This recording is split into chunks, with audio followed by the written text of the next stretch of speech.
வீட்டில் தினமும் பால் காய்ச்சும் போது பால் ஆடைகள் சேரும் இல்லையா, அந்த ஆடைகளை இந்த மாதிரி ஒரு பாத்திரத்தில் சேர்த்து வச்சுருந்தேன். இதுலேருந்து இப்போ நெய் தான் வந்து ரெடி பண்ணிக்க போகிறேன்.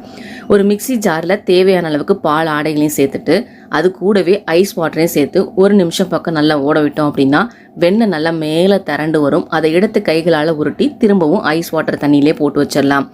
இப்போ ஒரு பாத்திரம் வச்சுட்டு உருண்டைகளை எடுத்து நம்ம இதில் சேர்த்துடலாம். ஸ்டவ்வை லோ ஃப்ளேமில் வச்சு தான் ரெடி பண்ணணும்.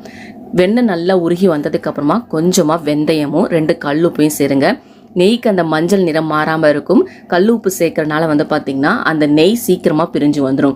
இப்போ இதை முறிய வைக்கிறதுக்காக நான் கருவேப்பிலை தான் போடுறேன். கருவேப்பிலைக்கு பதிலாக நம்ம முருங்கைக்கீரையும் சேர்த்து நல்லா நெய்யை முறிய விடலாம்.